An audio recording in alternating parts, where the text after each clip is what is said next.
Good.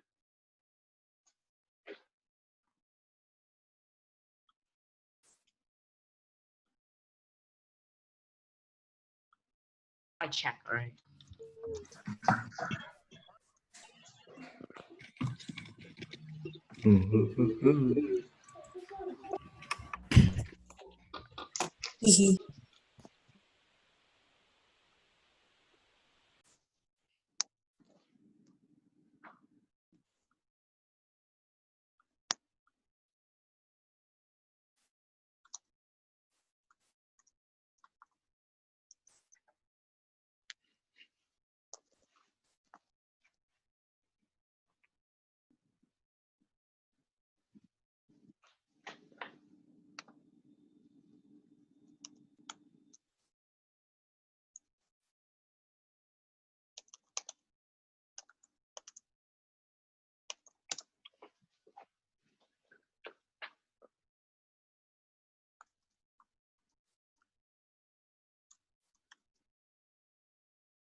So we'll get started soon.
Um,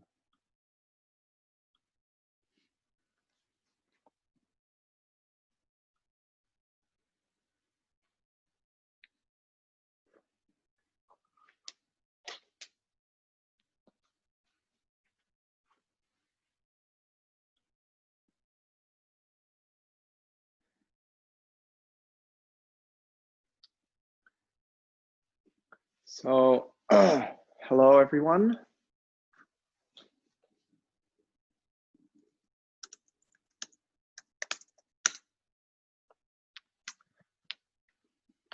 We'll be getting started very soon. I just want to I'm just sorting out issues to make sure who's going to be the TA.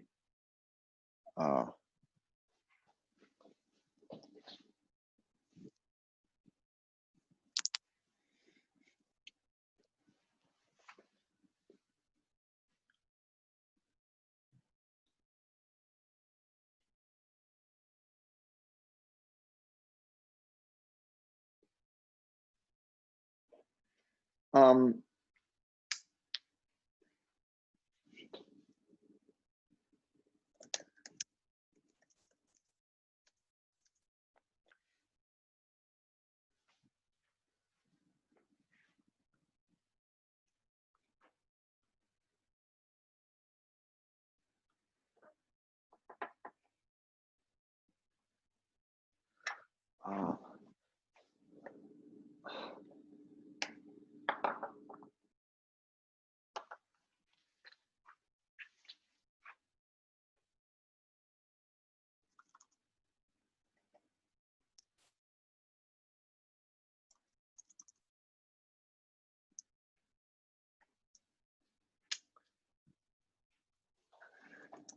Sorry for the delay, everyone.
Okay.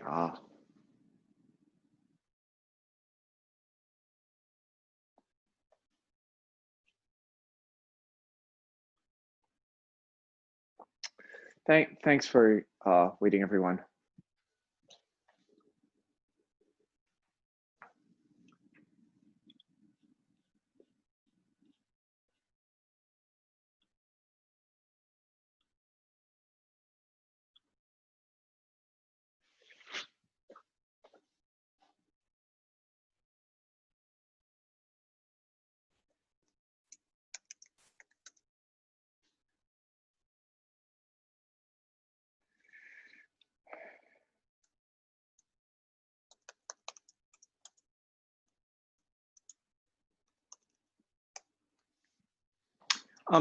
So just in the future, anyone who tries to impersonate, and most of you are very well behaved, but anyone who tries to impersonate one of our team members, please don't do that.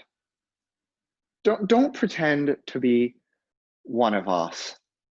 Like if you're not one of the teachers and you're just like someone impersonating one of the teachers, please don't do that. Thank you.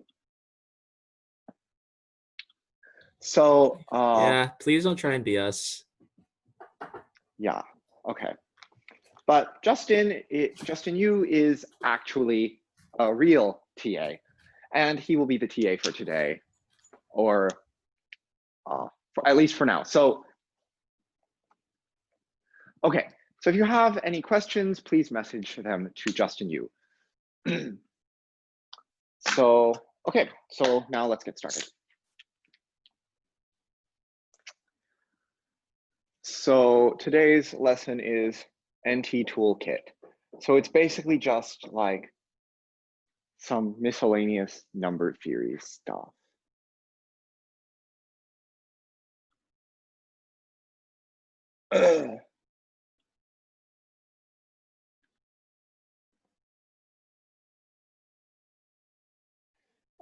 So yeah.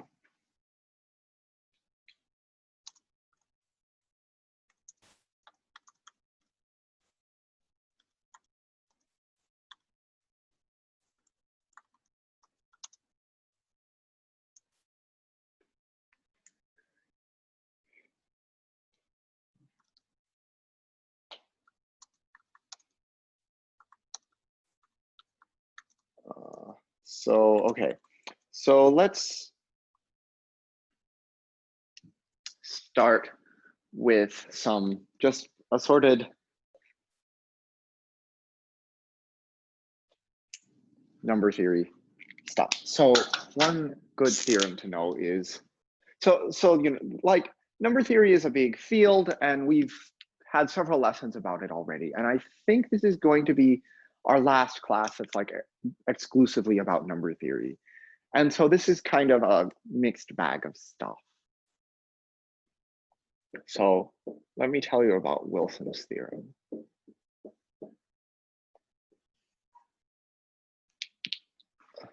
Wilson's theorem basically tells you that that if you have a prime number p, then p minus 1 factorial is congruent to -1 modulo p, which is to say, like, they leave the same remainder modulo p. And we talked about, we had a modular arithmetic class last week, and like, but modular arithmetic like isn't a real field of math. It's just sort of a convenient subdivision, but it sort of is useful in whatever way you want to look at math. And so this is Wilson's theorem. And so as an example, and another way of looking at it would be to say that p divides p minus 1 factorial plus 1. Same thing. So as an example, if you had p is 7, say, then p minus 1 factorial is 1 times 2 times 3 times 4 times 5 times 6, 720, plus 1 is 721, which is indeed divisible by 7. It's 7 times 103. So that's Wilson's theorem. And so to prove Wilson's theorem, one thing you can do is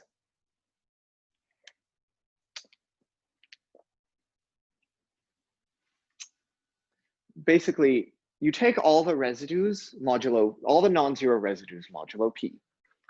And so since p is a prime number, you can pair up each one with its inverse, or almost every one. So basically 2, its inverse is 4, because 2 times 4 is 1 mod 7. 3, its inverse is 5, and because 3 times 5 is 1 mod 7.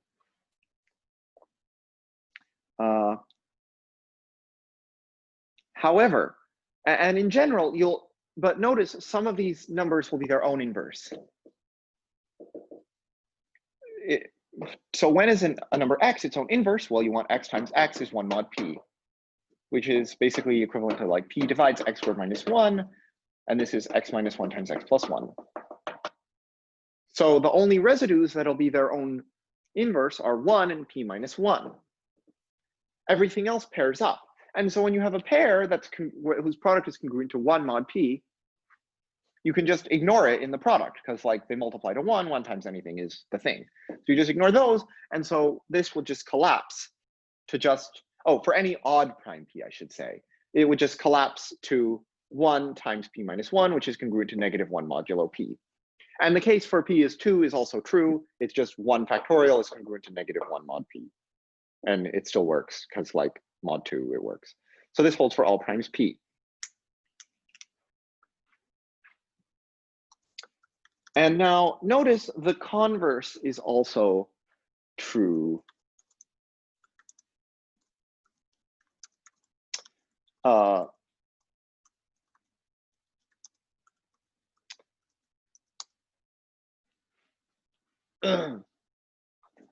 Because like if you have a prime number, if you have a positive integer greater than 1 that isn't prime, and you want to consider n factorial minus 1 modulo n, well, basically if it's composite, you can write it as a fact product of two things. And so in almost any case, n will divide n minus 1 factorial if n is composite for n greater than 1, except there turns out to be one special case, which is when n equals 4. But this is not very hard. Basically, like if you can write n as a product of two distinct numbers, k and m, then like k and m are both factors here, and so it's divisible by m. Or if it's the only other case would be if it's the square of a prime. Yeah. And in that case, you could just, if the prime is at least 3, you've got a p and a 2p here. And then the only bad case is when it's 4, in which case 4 doesn't divide 6, but even in that case, 6 is not -1 mod 4. So we can say for an integer n greater than 1, n divides n minus 1 factorial plus 1 if and only if n is prime. So yeah. So Wilson's theorem doesn't like the most common thing, but it's a nice little result. Yeah.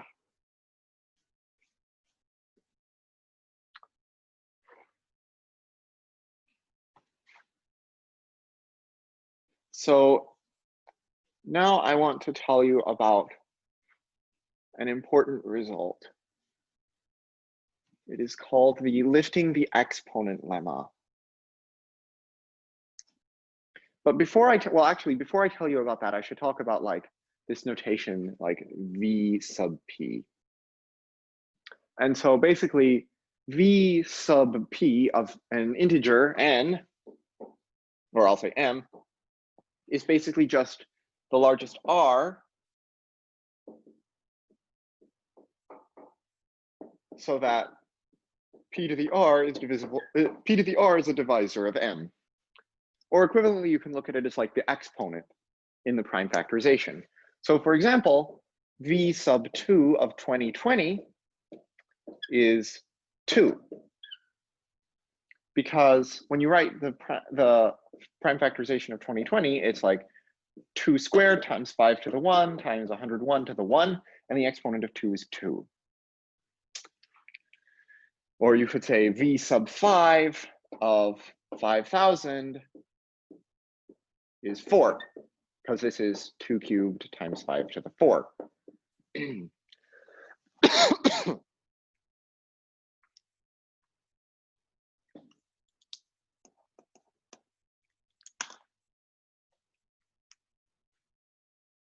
And so this has, a lot of nice properties. It's very convenient notation. So one nice property that probably a lot of you know of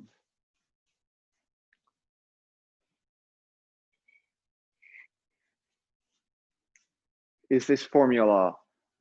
It has, I think it's this the Legendre's formula, or I think this is Legendre's formula,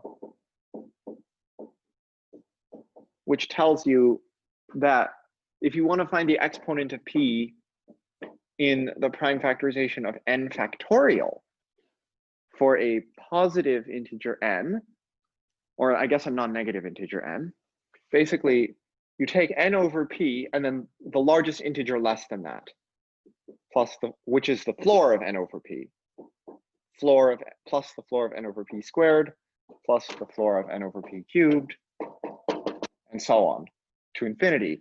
Though this will really be a finite sum, because at a certain point, the powers of p will get so large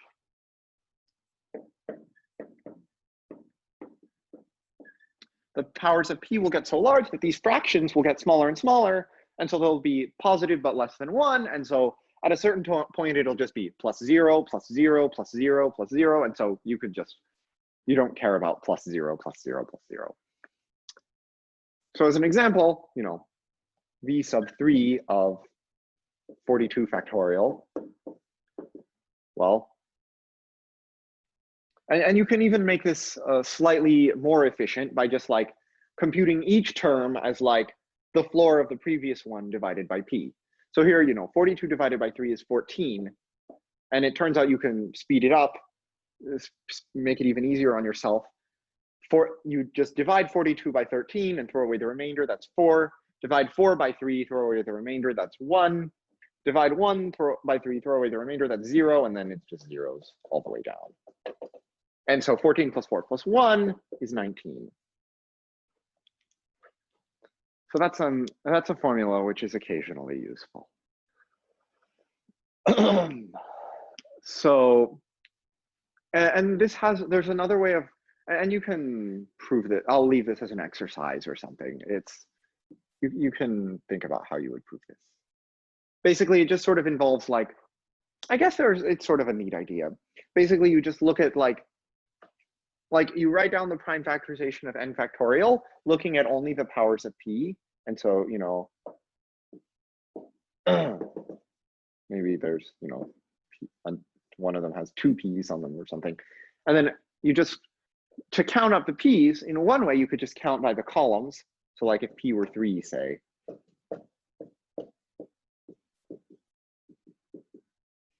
So 3 has 1, 6 has 1, 9 has 2, 12 has 1, 15 has 1, etc. So in one way, you could just count on the columns to get this. On the other way, you can count along the rows. The first row will just be the number of multiples of p, which is floor of n over p. The second row is the number of multiples of p squared, which is that, and so on. And so you just get the formula. It turns out that this is actually equal to n minus s over p minus 1, where s is the sum of the digits of n in base p. So for example, when you write 42 in base 3, you get 1, 1, 2, 0. So the sum of the digits is 4, 1 plus 1 plus 2 plus 0. And so you would just get 42 minus 4 over 3 minus 1, which indeed is 19.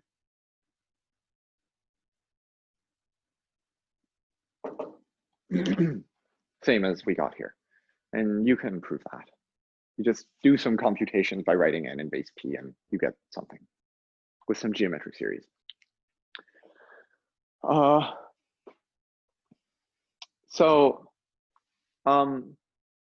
There's a nice little a result here, which is maybe occasionally, and so a lot of this stuff maybe isn't so useful on Olympiads many times, but it can be still useful for, you know, problems on, you know, math counts or AMC 12 or AMY or whatever.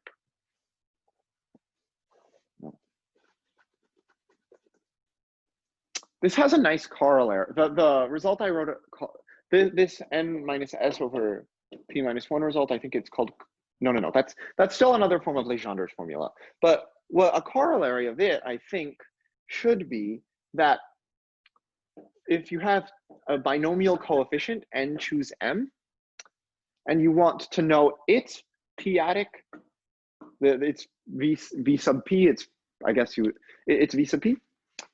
It's the number of carries when n and n minus m are added in base p. This is known as, I think, Kummer's theorem.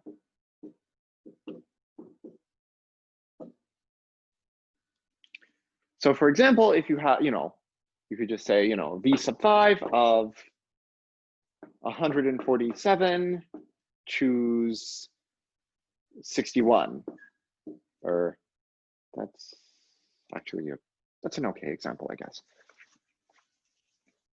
Or let me do 64.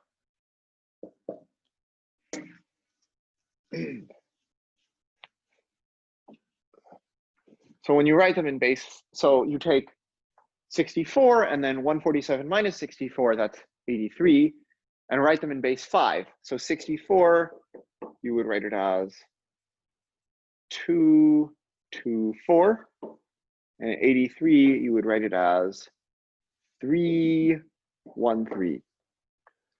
And then you just add them like you added numbers in elementary school, except now it's in base 5. So 4 plus 3, you get 1, 2. So you carry the 1. So we carried, so that's 1 carry. 1 plus 2 plus 1, that's 4, no carry there. 2 plus 3, 1, 0. That's another carry, 2 carries.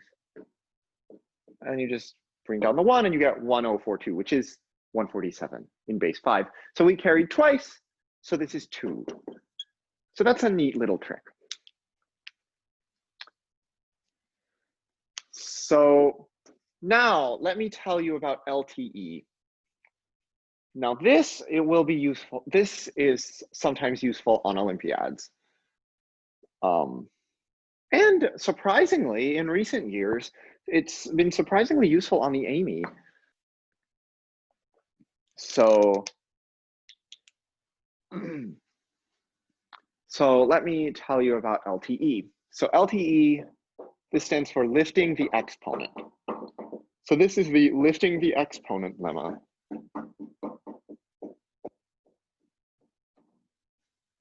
And so this theorem has a lot of conditions. If you remember the conditions wrong or you apply it wrong, you can get a wrong answer. So be sure that when you use this formula on a short answer contest, or when you want to cite this result on an Olympiad, be sure that all of the conditions are verified. So we have this. Let P be a prime not equal to 2. P is an odd prime. Let A and B be integers. Assume P does not divide A and it doesn't divide B, but A and B are congruent modulo P.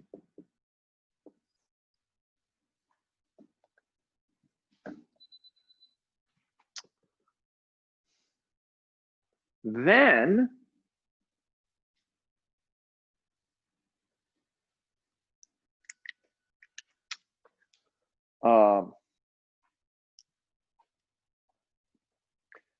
we have and then let n be a positive integer.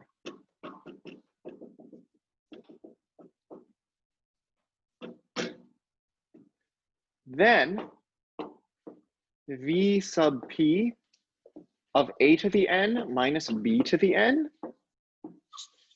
equals v sub p of a minus b plus v sub p of n.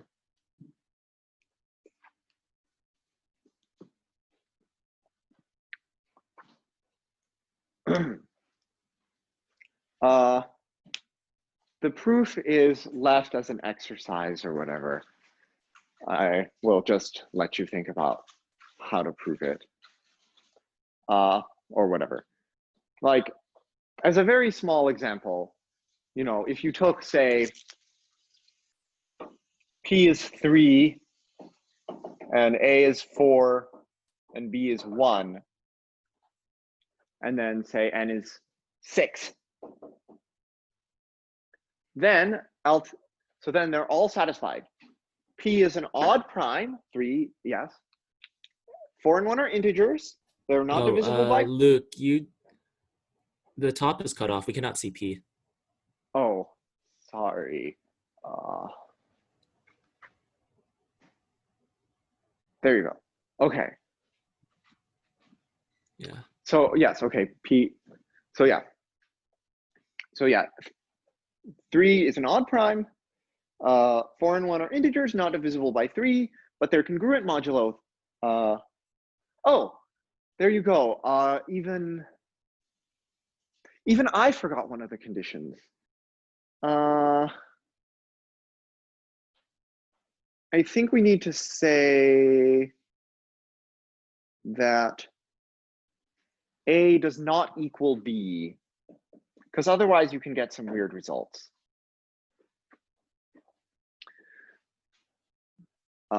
Yeah. So yes, you should remember all the conditions, including this, the slightly stupid, but nevertheless kind of important condition. A does not equal B. So yes, 4 and 1 are distinct integers, not divisible by 3, but they're congruent modulo 3, and 6 is a positive integer. So then LTE would say v sub 3 of 4 to the 6 minus 1 to the 6 should equal v sub 3 of 4 minus 1 plus v sub 3 of 6. And now the bottom is cut off. Yeah. Just like don't use like the first 6 inches, top 6 inches of the board. There. Almost there. Can you see the whole board now? I want to use the whole board. You should use margins, like when you're writing a proof. Huh, no. Is that better? Did that help at all? It works. Okay. Yeah. There. Thanks for everybody letting us know. Yes, thank you. Okay, so now we have this, we claim this identity. So,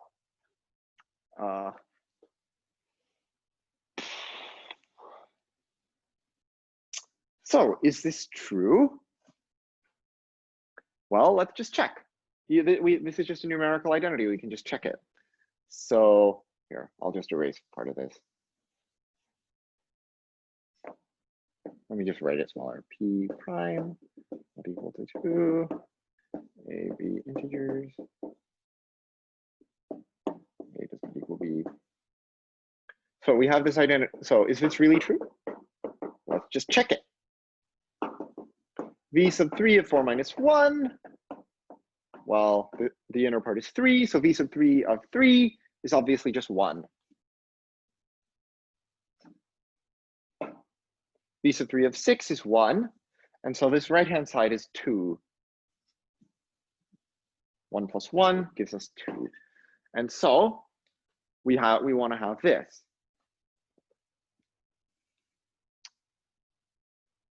So is this true? Let's just check. 4 to the 6 is 4096. 1 to the 6 is just 1. So this is 4095. And so what is V sub 3 of 4095? Well, what is this prime factorization? It should be like 3 squared times 5 times 7 times 13. Yeah. And so the exponent of 3 really is 2. So this really is true. Check. So this is an example of LPE. And so this has its use, definitely, including on the AME and at other times too. So you'll see more about this when I do some problems later on in the session.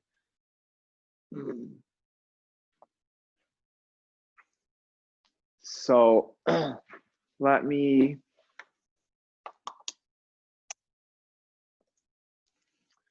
briefly tell you, and this is something I think we covered in a previous class, but I want to mention it again.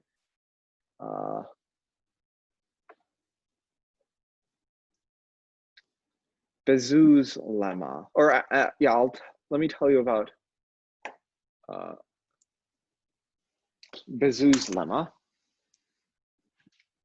which is basically just like, and it's connected to the Euclidean algorithm.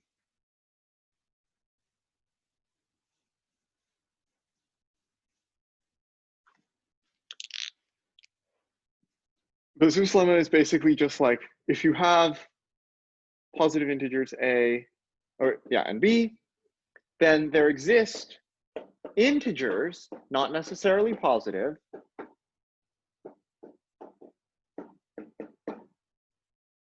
such that GCD of a and b is a times x plus b times y. Now, this is sort of a consequence of the Euclidean algorithm. Why? Well, let's see an example. So let's take some numbers. Let's take 77 and 126, say. So let's run the Euclidean algorithm on them. So 126 minus 77 gives us 49. 77 minus 49 gives us 28.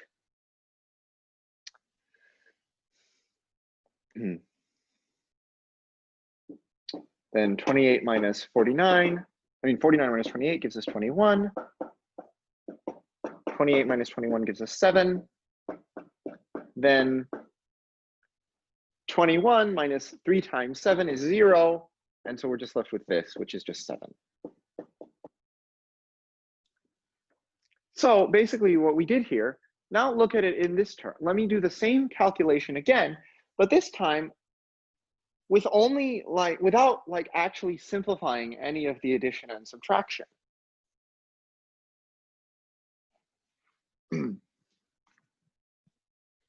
GCD 77 and 126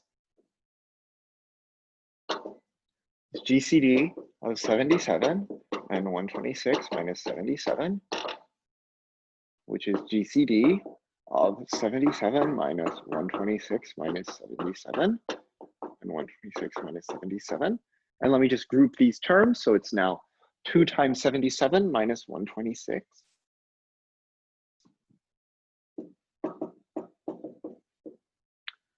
And now this is, and these are exactly the same numbers as I did over here.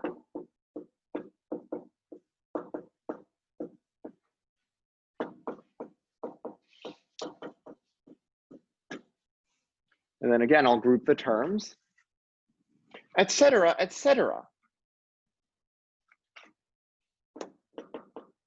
And eventually, you get to the point where you've reached here still, and so the point is at each step you write everything as like a linear like some integer multiple of 77 times some integer multiple of 126, and eventually you reach the GCD, and you can prove that it always stops, and so that's a not very rigorous proof of why Bezout's lemma works. And so, but yeah. And you can verify that the GC, like the numbers in the Euclidean algorithm always decrease, and then that's a proof of Bezout. So you would want to like actually write all the details, but that's a proof basically. And you could do it other ways or something maybe.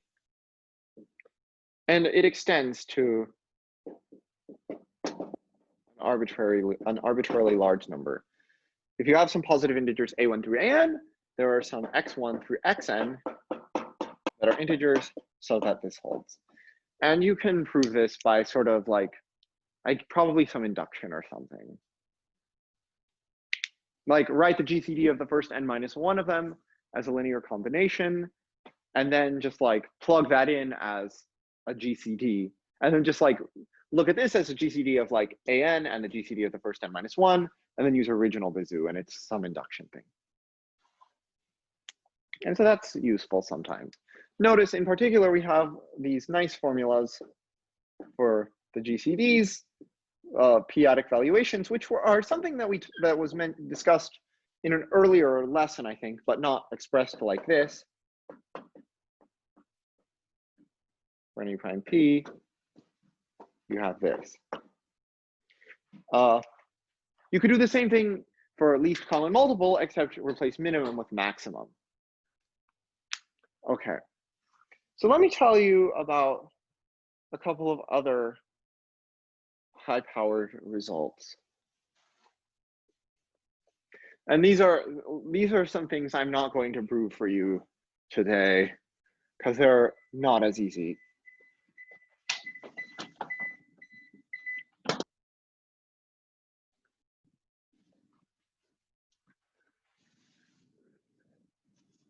But so we have Fermat's theorem on sums of two squares, also known as Fermat's Christmas theorem.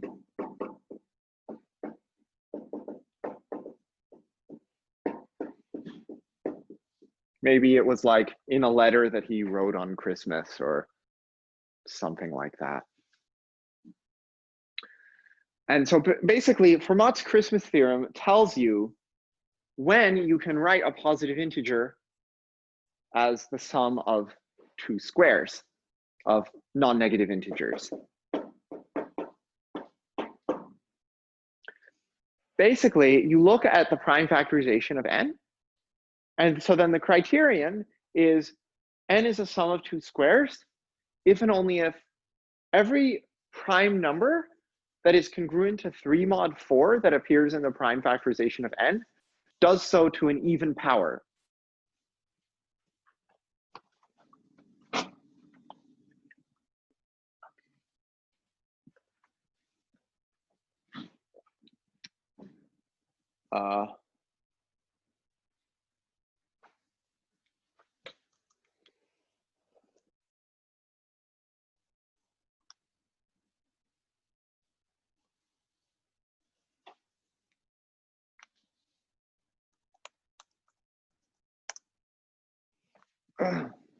um,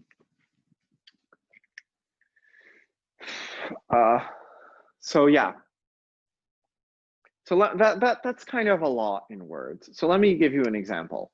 So take some big number. Maybe it's like 2 to the 19 times 3 to the 8 times 5 to the 29 times 7 to the 6 times 11 squared times 13.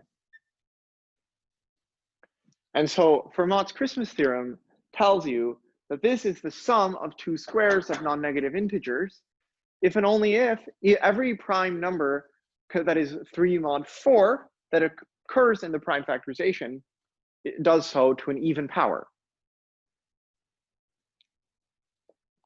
So, and look, the prime numbers that are 3 mod 4 are 3, 7, and 11. So those are all raised to even powers, 8, 6, and 2. So this is a sum of squares. And notice we're allowed to have other even powers. If I change this to 22 and this to, 30, that's fine. All we care about is the exponents of the 3 mod 4 primes. The other prime exponents are just sort of irrelevant.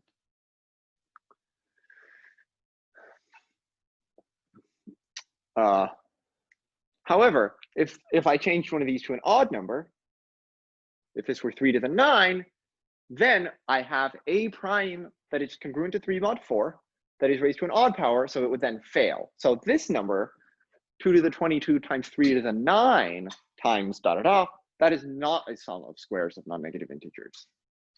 And or I could just say sum of squares of two integers, because, obvious reasons. And so, yeah. And just to give you an explicit example, our current year, 2020, this is a sum of two squares. You could write it as 42 squared plus 16 squared.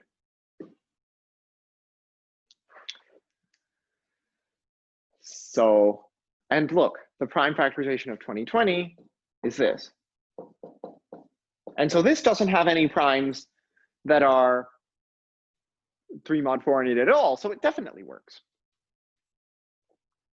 Okay, and so the proof of this, you can prove it in multiple ways, but basically the important part is to, you look at the prime numbers, and they're one direction you sort of prove based on it's related to stuff that we discussed that was in the modular arithmetic handout, like the modular arithmetic 2 handout. When corrected, I think there was a small error in that originally, but basically it's like, if you have a prime number p that divides some number of this form, and p is 3 mod 4, then p must divide each of a and b individually. And so then you can just divide it out and get another number, n divided by p squared, and then just keep going. And so you've gotten rid of all the, because then it would be divisible by p squared.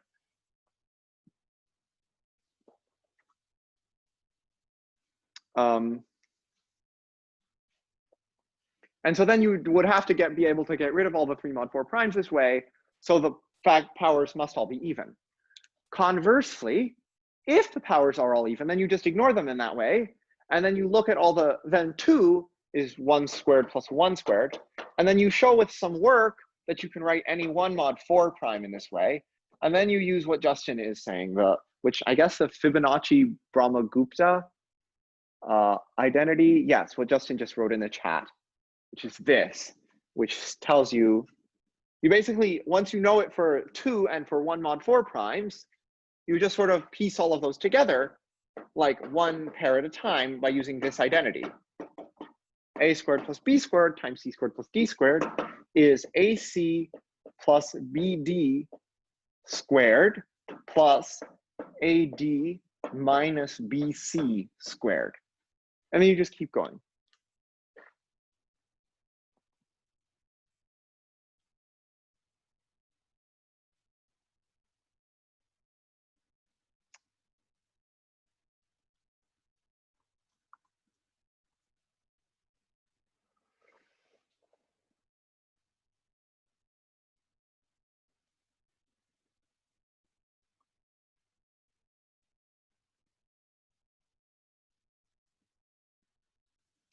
Oh, someone wants an example. So as an example, you could say, let's take, yeah, as an example, 5 is 2 squared plus 1 squared. 101 is 10 squared plus 1 squared. So 505 is 2 times 10 plus 1 squared plus 2 times 1 minus 10 times 1 squared. So that's 21 squared plus negative 8 squared. Ignore the negative. So it's just 21 squared plus 8 squared. And then this 2 squared, you could just multiply each of those by 2. Alternatively, you could just do it one by one, like 1 squared plus 1 squared. You could just keep going. 1 squared plus, this is 1 times 21 plus 1 times 8 squared plus 1 times 8 minus 1 times 21 squared. And you could keep going. And then do that again on that, and either way you could get this. And notice what I'm not very restricted in some ways. I could have written 2 squared plus 1 squared plus 1 squared times 10 squared and done it the other way and gotten like 12 squared plus 19 squared. And so I could have written 38 squared plus 24 squared. So that you have some choices, but I don't plan to get into that much today. So yeah. Also, in general, better to message your questions to Justin for now instead of me. Thank you. I am available. I have a keyboard so I can answer them. Yes. So with this stuff about 2 squares, you might wonder about 3 squares or 4 squares or even more squares. And so we have some other theorems.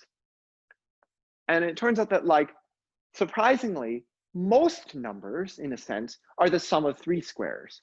And in fact, every positive integer is the sum of 4 squares of integers. So this is Lagrange's 3-square theorem.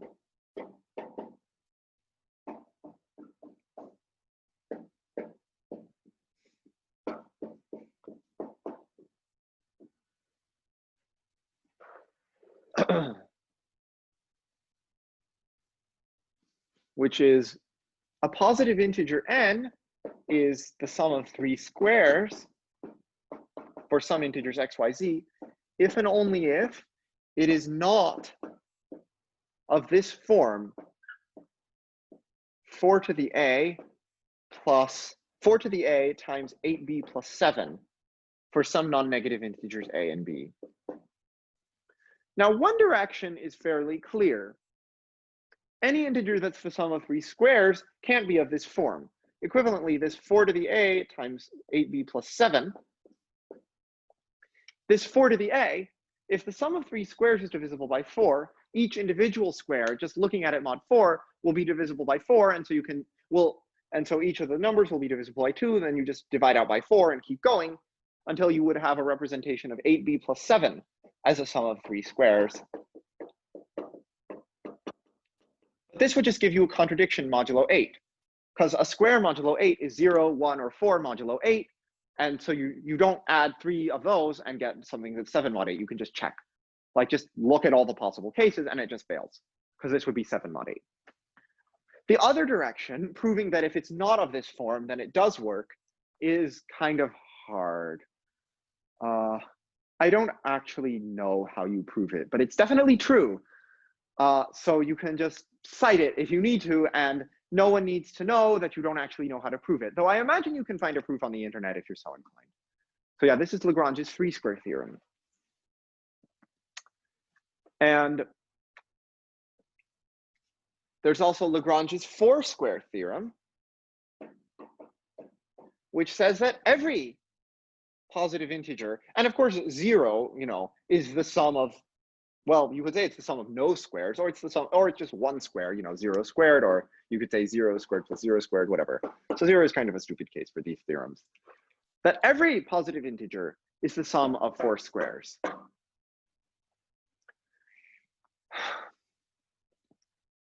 So as an example, you could write, 7, we didn't write it as 3 squares, but you can write it as 4 squares. Or you could write,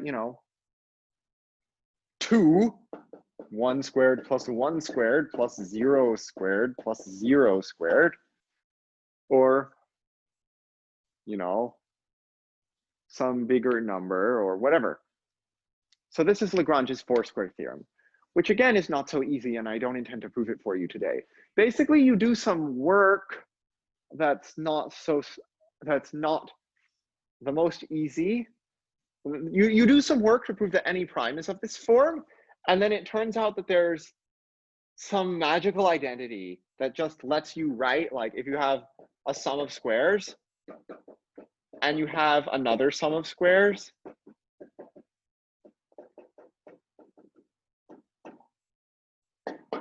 you can just write it as the sum of 4 squares. It's something weird like this, or what is it? I don't remember exactly, but it was something. You write it as the sum of 4 squares, and then you just do the same trick for the 2 square thing. And so it works. And I don't even know if I was starting to write it right, but like the identity exists. And so you just use it. But yeah, you don't need to know how to prove it because it's well known. So,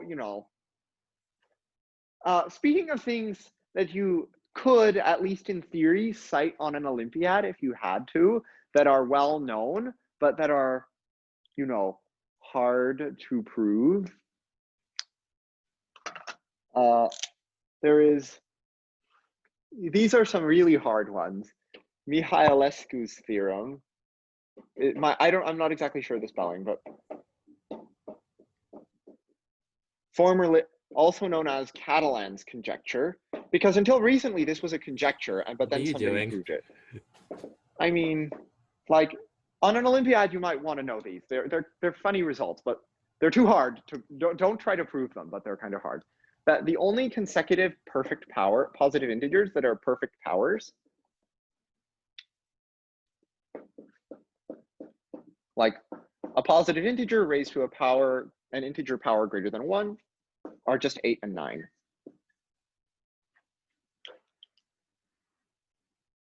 And then one other theorem that you probably know, that you are definitely not, whose theorem is really, really hard, that you could, under duress, cite on an Olympiad if you really had to.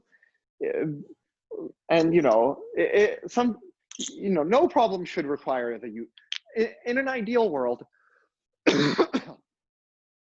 hopefully you don't encounter a problem requiring this, but if you need to, there is Fermat's last theorem, which basically tells you that for a positive integer n greater than 2, and for that there do not exist positive integers x, y, and z, such that a to the n plus b to the n equals c to the n. You probably knew this already. I am definitely not going to prove this to you today, but this is a thing. For certain cases, the proof is reasonable. Like the proof for n equals 4 is an exercise that you can show. It's in some books probably, and some other cases might have, somewhat reasonable proofs, but you're not getting them from me today. So, okay, I think I've about told you all the theorems that I'm going to tell you.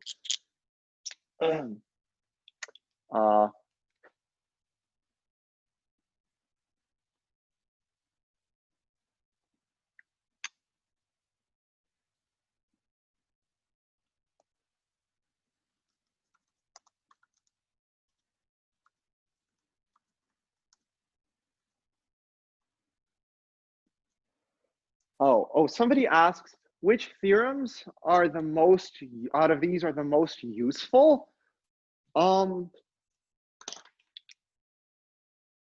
It depends on the problem. You just use whatever theorem is, the right theorem for the problem at hand. I will tell you that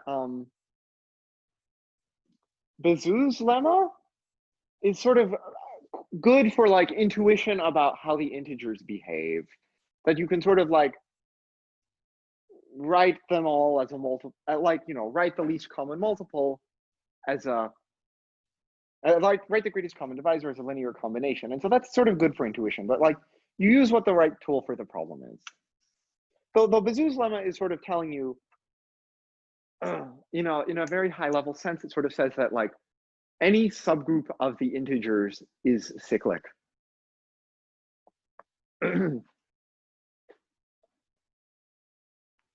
Like under addition is like cyclic, or just like the trivial group 0.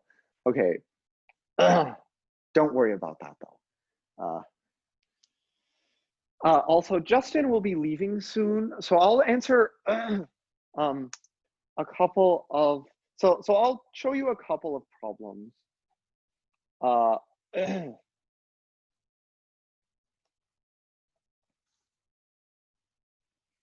But we'll have a lot of problems for you to work on the handout, and you can ask us more questions. But I'll show you a couple of problems, and if you have questions, I guess you'll just message them to me. But let's do at least a couple of problems.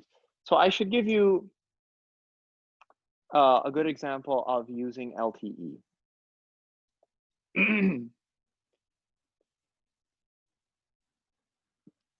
So here's a problem from the 2020 Amy 1.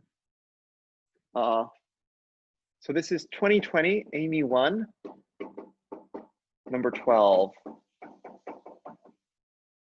Let n be the least positive integer so that 149 to the n minus 2 to the n is divisible by 3 cubed times 5 to the 5th times 7 to the 7th. How many positive factors does n have?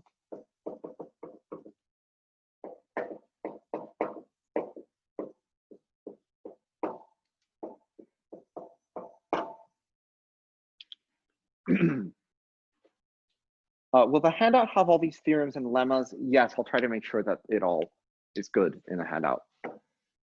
So we want to understand this expression 149 to the n minus 2 to the n. It's a v3, it's a v5, and it's a v7. Well, Justin left. Okay. So yeah, if you have any questions, Justin isn't here, so just message them to me, I guess, and I'll try to get to them. So if by any chance I don't get to any of your questions, you can email us or message one of us on Discord later.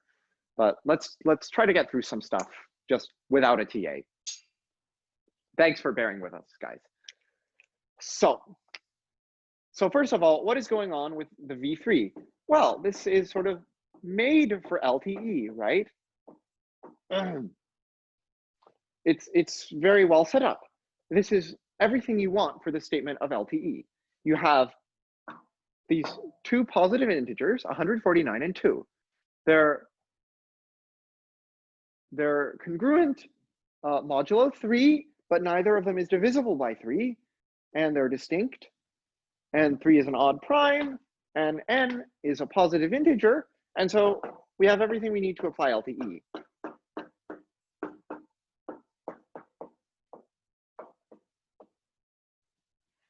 So for this to be at least 3, we need it to be divisible by 3 cubed. So for this to be at least 3, this v sub 3 of 147 is 1.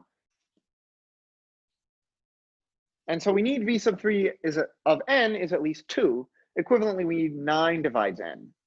Okay, that was clean enough. Now, what about 5? So you might be tempted to just want to apply LTE right off the bat, just right straight to this. No, no, no. Because to apply LTE, you would need 5 to divide 149 minus 2. But 147 is not divisible by 5. So we need more cleverness to handle this one. So I'll come back to this, but let's do the 7, because that one is pretty straightforward. So to do this, you just have, you know,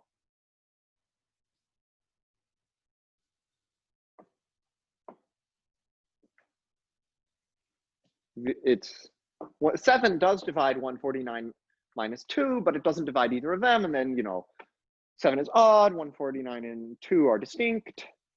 And you can, I think you should be able to apply it to arbitrary non-zero integers, not necessarily positive, I think, as long as all the other conditions still hold, you know. Also, I should mention, there is a version of LTE when P is 2, but it's a bit more complicated. You just don't use it off, you don't use it directly. You need to, the formula is modified a bit. And that, I might put that on the handout, but just for you know, just be careful about that. For now, for today's class, I'm only showing you LTE when P is odd. Oh, someone asks, when is class over? Yes, we're going a bit over time today, but so this is being recorded, so don't worry if you have to leave, there's a recording. So, but hopefully you can hopefully stay. So that, but you know, if you have to leave, there's a recording and a handout, so we understand if you have to leave.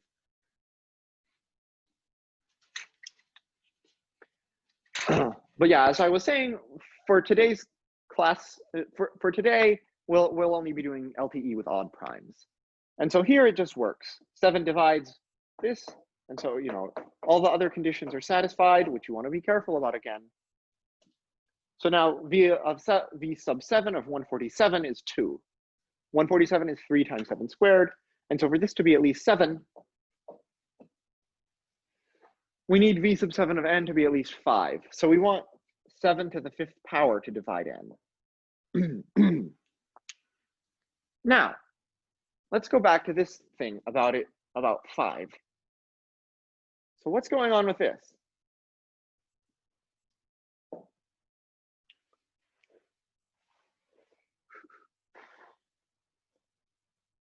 So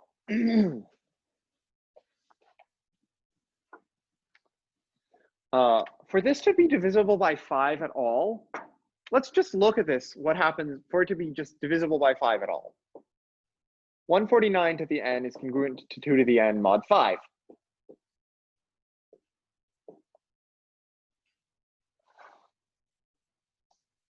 So 149 to the n is congruent. You can think of it as like -1. Any number of ways you can see this is like, so you can just go along and by just checking the cycles of like n, what n is, depending on n modulo 4, it turns out you want n to be divisible by 4 for this to be divisible by 5 at all. So let's let n equal 4k.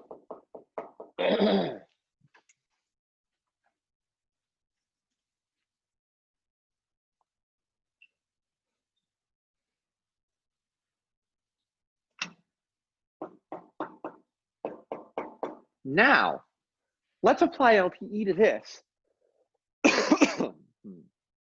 But like this. Let's view this as 149 to the 4th power to the k minus 2 to the 4th power to the k. Because 5 divides 149 to the 4 minus 2 to the 4, but it divides neither of those terms itself. They're positive integers, they're distinct. You know, 5 is odd, k is a positive integer, because it has to be. We said n is divisible by 4 and n is a positive integer. So yeah, so now we can apply LTE to this to get that this will equal v sub 5 of 149 to the 4 minus 2 to the 4 plus v sub 5 of k. Now what is this? You don't apply LTE to it, but you can just do it manually. because like you can factor it with difference of squares and then factor it with difference of squares again, and you get 149 minus 2 times 149 plus 2 plus times 149 squared plus 2 squared. This term is 147, not divisible by 5 at all. This term is 151, not divisible by 5 at all. And then this 149 squared plus 2 squared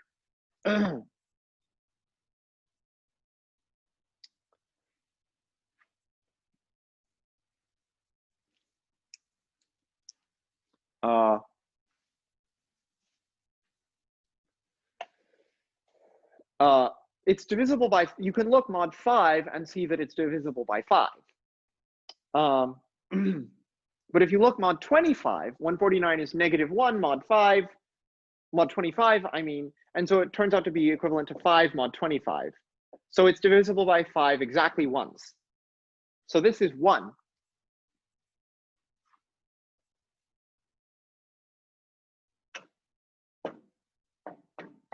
And so we get that k is divisible by 5 to the 4th power. And so these combine to give us that it is equivalently 4 times 5 to the 4 divides n. And so to satisfy, so n is divisible by 3 squared, n is divisible by 4 times 5 to the 4th, n is divisible by 7 to the 5th. So the smallest n is 4 times, 4 is 2 squared, so it's just 2 squared times 3 squared plus 5 to the 4 times 7 to the 5th.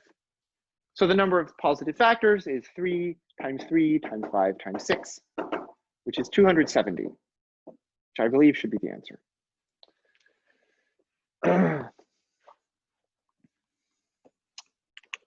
The 4 comes from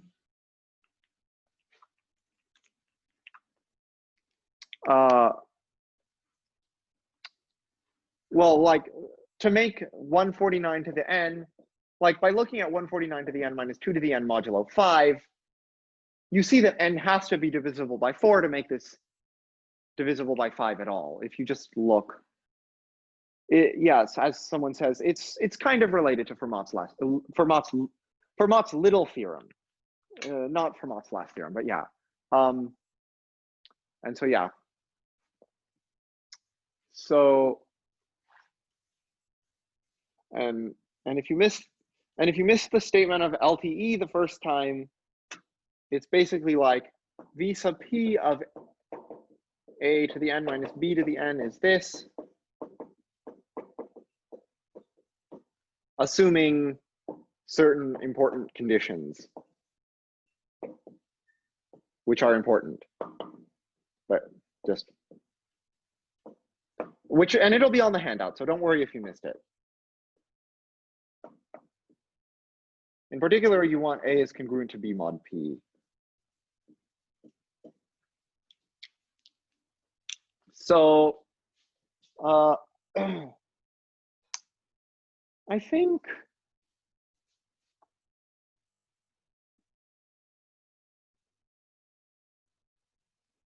here, I'll show you one more problem, and then I'll just, and then I'll wrap it up.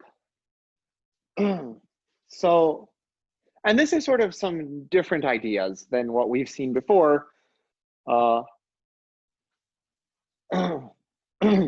there will be a range of problems using various techniques on the handout.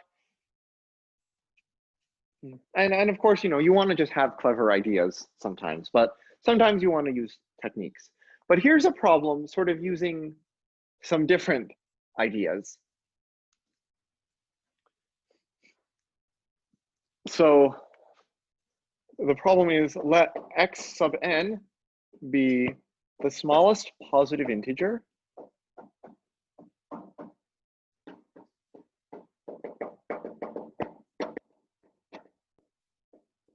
such that 7 to the n divides x sub n squared minus 2. Compute x1 plus x2 plus x3. Oh, darker marker. That's better. That's much better. Let me rewrite the whole thing in that, or a lot of it.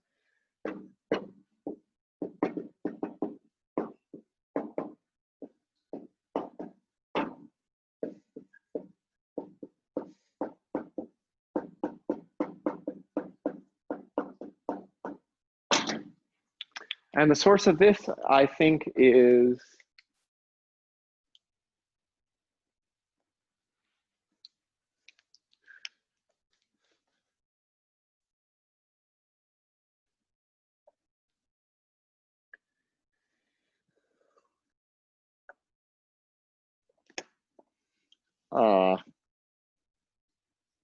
CMIMC 2019.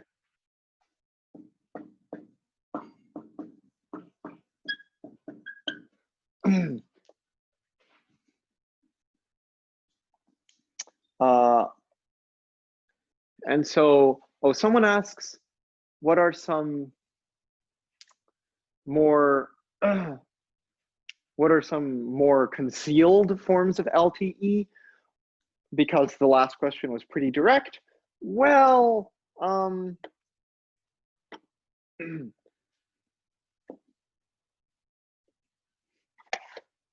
like, see there might be some questions on the handout that are a little less direct, but like, whenever you want to consider whenever you want to somehow understand what a to the n minus b to the n is, what its exponent of p is, this is sort of a helpful tool in the right circumstances. But like, it's not the most, like, there might be some, there's some example on the handout that's maybe slightly less direct, but like, it's a useful tool for that.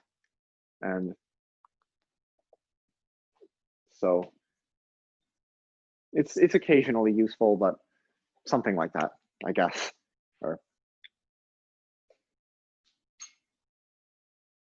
And if you understand the proof of LTE, which I didn't go into today, it sort of is good intuition for helping you understand things. There's a chance I might put it on the handout. We'll see. But anyway, let's look at this question.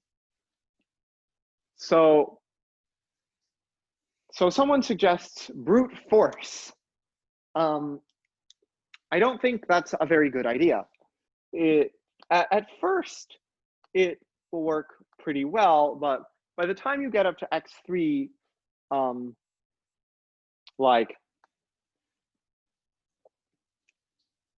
the numbers are larger.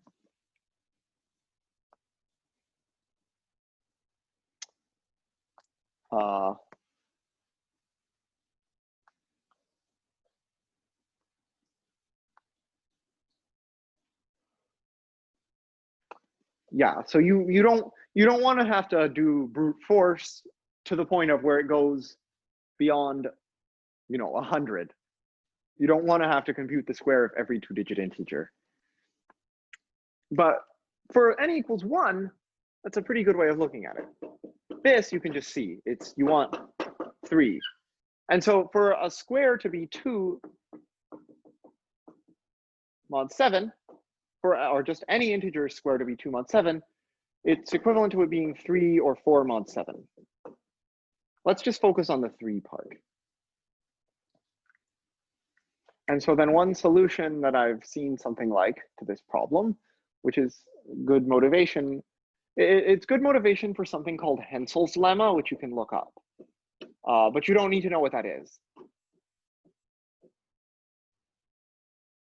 Basically, if to consider x2, 7 squared divides x2 squared minus 2. So let's just find some number whose square is 2 mod 49. Well, if it's 2 mod 49, it's 2 mod 7. So it's going to be 3 or 4 mod. So the number itself is 3 or 4 mod 7. Let's just pick the 3. So let's write it as, 7y plus 3, or 7a, I'll say 7a plus 3 squared minus 2.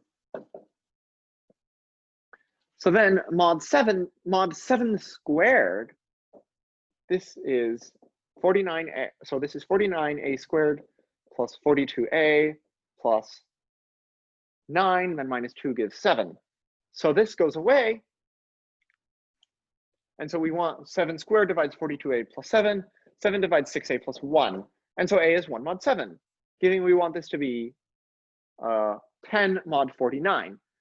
And so then the one corresponding to 4 mod 7 would just give you, it'll turn out to just give you the negative of that, of course, which would be 39 mod 49. And so the 10 is the smaller one. Because like there are only 2 values that give you this, and so they're going to be the negatives of each other mod 49. And so now for x3, you just do the same thing. Let's say it's 49a plus 10. Let's focus on 10 again. 49a plus 10 squared minus 2. Well, we want this to be divisible by 7 cubed. So this is 49a squared, 49 squared, a squared. Whatever that is, it's divisible by 7 cubed, so ignore it. Plus 2 times 49 times 10a plus 10 squared minus 2, 98. And so dividing out by 49, this is equivalent to 7 divides, hang on. Did I mess up the calculations? No, this is fine. 7 divides 20a plus 2. So a is 2 mod 7, which would give us 108. And then again, the other solution from the other case would give you 343 minus 108, which is 200 something, which is larger. And so you want 108, which is this, again, like there are only 2 values. Like if you had these 2 values x and y, so that, 7 to the n divides x squared minus 2 and y squared minus 2, then like it would divide x squared minus y squared. And so so it divides the product of x minus y and x plus y. But if those are both divisible by 7, then x and y are divisible by 7. Just, you can see that. And then by adding, and then like, since 2 is relatively prime to 7, they're both divisible by 7.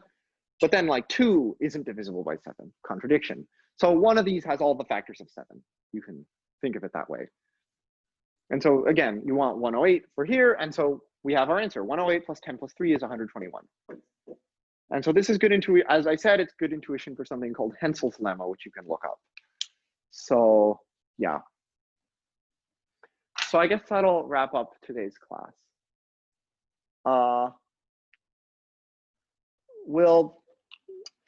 We'll have a lot of, to answer a question, there will be a lot of stuff on the handout, including like statements of good theorems. So if you missed the statements of some theorems, you can look at the handout soon. So, okay. And you can probably find it by easily looking it up on the internet and, looking on AOPS. That shouldn't be hard. But yeah, so thank you all for coming. So if anyone has any last questions, you should ask them now.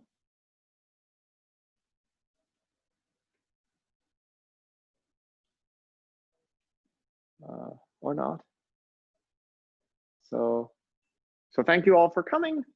You can watch the recording soon. Hopefully look at the handout soon with lots of good problems, hopefully good. And so we hope to get all that posted fairly soon.